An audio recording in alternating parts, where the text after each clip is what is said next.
राधे कृष्ण, जय श्री कृष्ण। आप सभी को मार्गशीर्ष माह अर्थात अगहन मास के अमावस्या की ढेर सारी शुभकामनाएं। आप सभी को पता हो कि जो अमावस्या की तिथि होती है या हमारे पितरों को समर्पित होती है। यदि हम पूरे महीने में यदि अपने पितरों को अमावस्या, केवल अमावस्या की तिथि पर यदि याद कर लेते हैं तो हमारे पितृ हम पर प्रसन्न रहते हैं। विशेष रूप से अमावस्या की तिथि हमारे पितरों को समर्पित है। तो ऐसे में अगहन मास की अमावस्या में हम सभी भक्तजन बड़े ही प्रसन्न चित भाव से अगहन मास की अमावस्या की कथा को अवश्य सुनेंगे। शास्त्रों पुराणों में सुनना भी एक भक्ति का विशेष स्वरूप बताया गया है। इसलिए आप सभी भक्तजन आज अमावस्या की कथा को अवश्य सुने। हरे कृष्ण। एक समय की बात है, एक नगर में एक गरीब ब्राह्मण का परिवार रहता था।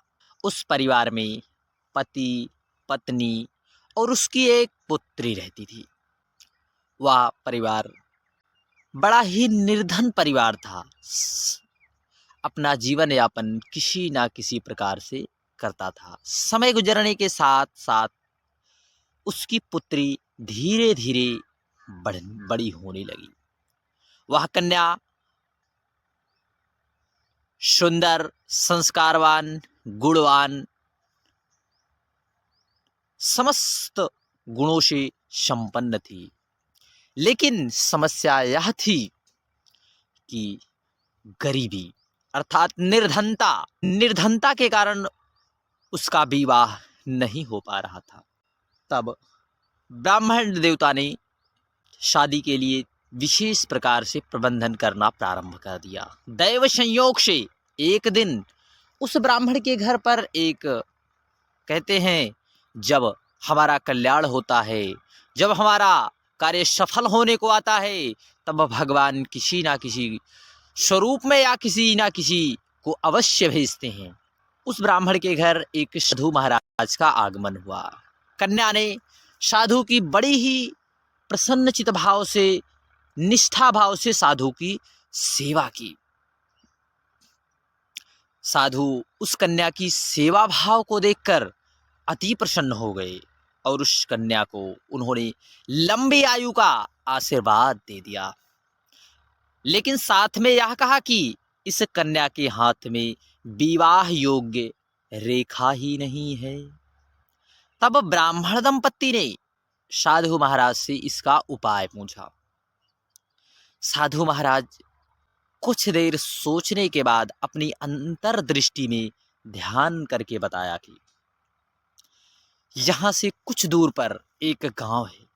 गांव में सोना नाम की धोबिन महिला अपने बेटे और बहू के साथ रहा करती है, जो संस्कार संपन्न है तथा पति पारायण भी है।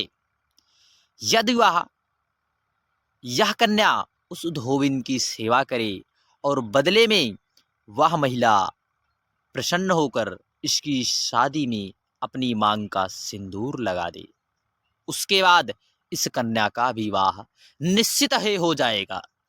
यही एक उपाय है, तो इसके कन्या का वैधव्य योग नष्ट हो जाएगा। साधु ने भी बताया कि वह महिला कहीं आती जाती भी नहीं है। यह सुनकर ब्राह्मणी ने अपनी बेटी से धोबिन की सेवा करने के लिए कह दिया।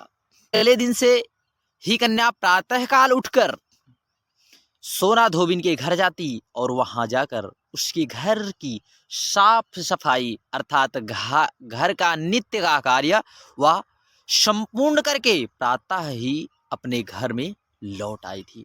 इसी तरह ब्राह्मणी की पुत्री के द्वारा धोबिन के घर की सेवा का क्रम चलता रहा। एक दिन सोना धोबिन ने अपनी बहू से पूछा, तुम तो सुबह सुबह ही सारे काम कर लेती हो, मुझे पता भी नहीं चलता। तब बहू ने कहा, माँ जी, मैंने सोचा कि आप सुबह उठकर यह सारे कार्य कर जाती है, क्योंकि मैं तो देर उठती हूँ। यह सब जानकर दोनों सास बहुएं अपने घर की निगरानी करने लगती हैं कि आखिर कौन है जो सुबह हमारे घर आकर सारा कार्य करके चला जाता है और हमको पता भी नहीं लगता। कई दिनों के बाद धोबिन ने देखा कि उसके घर में एक कन्या मुंह ढककर अंधेरे में आती है और सारे कार्य करने के बाद चली जाती है। जब वह कन्या जाने लगी तो सोना धोबिन उसके पैरों पर गिर पड़ी और पूछने लगी, आप कौन हैं और मेरे घर की चाकरी क्यों करती हैं? तब कन्या ने साधु द्वारा कही गई सारी बातें सोना धोबिन को बताई। सोना धोबिन पति पारायण थी और उसमें तेज था। वह उस कन्या की मदद करने के लिए तैयार हो गई। सोना धोबिन के पति थोड़ा अस्वस्थ थे। उसने अपनी बहू से अपने लौट आने तक घर पर ही रहने को कहा। सोना धोबिन ने जैसे ही उस कन्या की मांग में अपना सिंदूर लगाया, सोना धोबिन का पति मर गया। उसे इस बात का पता भी चल गया। सोना धोबिन उस दिन अपने घर से निराजल ही चली थी, यह सोचकर कि रास्ते में उसे कहीं पीपल का पेड़ मिलेगा तो वह उसे भरवारी देकर और परिक्रमा करके ही जल ग्रहण करेगी। उस दिन अमावस्या थी। ब्राह्मण के घर से मिले पूरे पकवान की जगह सोना धोबिन ने ईंट के टुकड़े से 108 बार भरवारी देकर 108 बार पीपल के पेड़ की परिक्रमा की और उसके बाद उसने जल ग्रहण किया। ऐसा करते ही उसके पति फिर से जीवित हो। हरे कृष्ण। बोलिए भगवान देवाधिदेव महादेव की जय। बोलिए शनिदेव भगवान की जय। बढ़ते हैं अगली कथा। आगे की कथा में प्राचीन काल की बात है। एक निर्धन ब्राह्मण परिवार रहता था। ब्राह्मण और उसकी पत्नी अत्यंत धार्मिक प्रवृत्ति के थे। उसके पास सीमित साधन थे, लेकिन वे हमेशा ईश्वर की भक्ति में सदा लीन रहते थे।